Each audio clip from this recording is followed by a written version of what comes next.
Theresa May was last night under pressure from Brexit-backing Tory MPs to rule out tax hikes for funding extra spending on the NHS. The Prime Minister was urged to use the Brexit dividend cash saved from scrapping Britain's annual EU membership fee for boosting the ailing health and social care system rather than increasing the tax burden on households. Brexiteer MPs also suggested the government should be prepared to cancel the expected £39 billion EU divorce fee and redirect the money to healthcare in response to the lack of cooperation from Brussels in the withdrawal negotiations. Fresh Tory concerns about the government's NHS spending plans emerged yesterday following unconfirmed reports that the Prime Minister is poised to unveil a £4 billion hike in health spending to mark the 70th anniversary of the founding of the NHS next month. A report, dismissed as speculation by Downing Street officials yesterday, claimed Mrs May planned to fund the spending rise through a combination of tax rises, extra borrowing and cash from the Brexit dividend.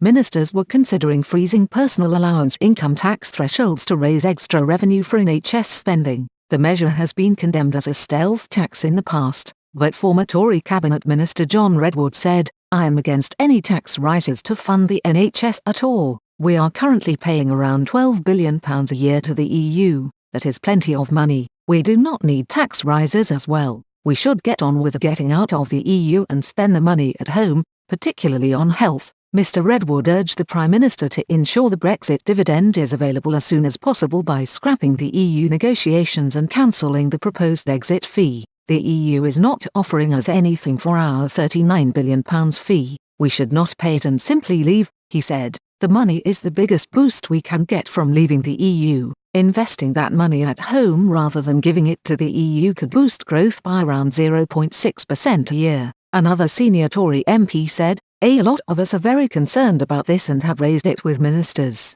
We are giving a lot of money to the EU at the moment which could be spent on the NHS rather than raising tax, which would only damage the economy." The Tory backbencher said voters might support tax rises in the short term but would become disillusioned if the move failed to bring drastic improvements in NHS service. Voters might well be ready to pay more in tax to the NHS in the short term but would be very disappointed if they don't see the results they want coming through, he said. Downing Street officials declined to comment on the reports of an imminent announcement of a 3% annual increase in health spending as part of a multi-year settlement for the service. A spokeswoman for Mrs May said, "The Prime Minister is committed to coming forward with a long-term plan for social care and the NHS." The spokeswoman said in an announcement by the government earlier this week that immigration visa restrictions on doctors and nurses will be lifted to help NHS recruitment was the first stage in a series of announcements about healthcare. "We will be coming forward with a plan in due course," the spokeswoman added.